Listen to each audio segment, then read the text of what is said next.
Welcome to the first mini episode of Can I Get a Retake? Today we are continuing our conversation with Drs. Carlton Cooper and Ben Rowe. If you enjoy this conversation and want to hear more from these two guests, you can find our full episode with them at grl.pub/podcast or wherever you listen to podcasts. It is season 2, episode number 8. Thanks for listening. One of the last questions that I had was actually something that you mentioned, Dr. Cooper, about one of the other classes you teach about biology, microbiology, and race. Race and health. Race and health, yes. I was wondering if you could elaborate on that a little bit for our audience. Yeah, sure. So like I said, I have a joint appointment in Africana Studies. And this was born out of the fact that I was doing a lot of community education in the underserved community, particularly with African Americans, where they deal with a higher burden of certain diseases such as HIV. I actually volunteer for a state-recognized HIV center called Beautiful Gate Outreach Center, where we do counseling and testing. There's a lot of misinformation in the African American community about things like Ebola and HIV, and these things have been created to kill Black people. I've heard that. So as I was doing, my main focus was to educate people in the community of how a virus work, how drugs work. This is going around across the world, the eastern United States. There's a cure for cancer, for example. Okay, because people don't understand just how complex cancer is, and it's actually your own cells becoming radical, becoming terrorists. See, I explain it that way. They're becoming terrorists. And I've also given lectures to sororities and fraternities on the same issue. They recruited me and asked me to develop a course, which Ben helped me develop. And the main purpose of that was to teach students, and I wanted to reach broadly, so I didn't want them all to be science students, because I want to challenge myself to be able to educate science to a broad range of students. Most students take my class, yes, some of them are pre-medical students, but a majority of them are sociology and criminal justice students. And that's why I get my largest African-American audience, even at predominantly white school. A lot of them are African-American or Latino-American. So the first thing that Ben and I try to do is to destroy this notion of biological race, okay? Because therefore, when we say that, then how you go create or engineer something to target an ethnic group, or a racial group? White people got melanin too. I just have more of it expressed, but we all got the same genes. So how are you going to target that? And then I even use a micro, where I talk about certain subtle changes. Like, for example, I have sickle cell trait.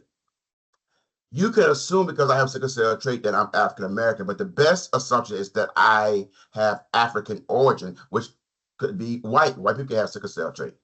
So you just can't assume just because somebody says they are Black. Because that could be anyone who has African ancestry due to interracial marriage and us moving across the globe. So the point I try to make with this, let's look at things that we can control in this class. So let's look at our diet. In the Southern, a lot of what they call soul food, that was born out of slavery, where the scraps were left over for the slaves to eat. So they had to find ways to season it, like chitlin. That's hog colon. I know, because my mama used to clean it, and she's in there singing, "Oh, Jesus, we'll fix it." Rodney, pass me some salt. And I'm in there, oh, I'm not eating that. Ugh. And hog feet. I do like pickled hog feet. And chicken feet. So it was all the leftover stuff. And so we eat that. It's not the genes that contribute to some of our health disparity. It's the recipe and our lifestyle.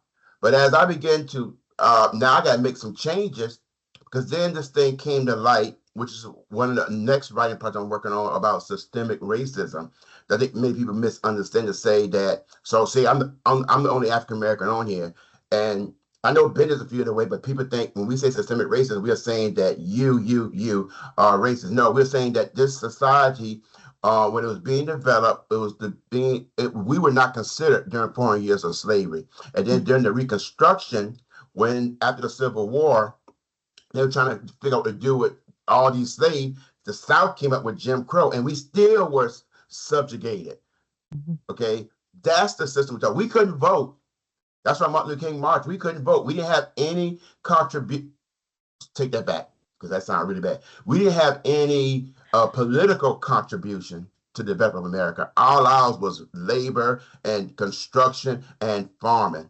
That's what they're talking about. Okay. So with that in mind, a lot of blacks, there's no generational wealth. So where do they live? They live in these areas that are not green spaces. They live in areas that are not developed. There's no Whole Food in the black neighborhood. Okay. They got 7-Eleven. And what does 7-Eleven sell? Junk. Okay. So now we at a situation where they can't get the healthy food that they need to nourish their microbiome. They need that fiber to nourish their microbiome. They can't get it because the nearest grocery store is a 7-Eleven. And this is anecdotal. I did just a simple study. My church is a 7-Eleven. My church is on the edge, I call, of a minority community. And I would go to the 7-Eleven there, and there's all this junk food. But at UD, check it out, Ben. Some at UD, they got apples, they got salad, they got banana, they got protein bars. It's a 7-Eleven, but it's different at UD than it is out in the underserved areas. So now I got to bring that into, okay, well, I'm telling them to exercise, but they got crime. Who wants to walk at night and get shot in Wilmington? Doesn't really happen in Delaware. At the University of Delaware, we have our little issues, and it gets reported right away, but by and large, no. So that class is teaching me some things about society that I didn't know because I'm not a sociologist. I have one rule, and I said, the reason why we can't talk about race is because everybody gets upset, including this guy here, and we always make the wrong assumption. So I said, in this class, this is open for whites, Latino, Black, Native American, all to talk about this, because this is race and health. So we're going to have to talk about it. And we can't forget the past, because because as a result of the past, some of us are suffering the consequence of it. But we could change. We could change. But you can't treat a disease if it's undiagnosed. So society is the same way. You're not slaves anymore.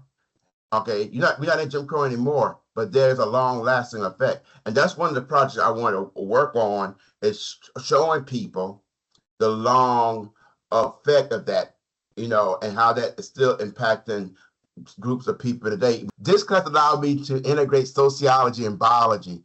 And it's a challenge, but I'm not an expert in sociology, so but I like doing new things and putting myself out there.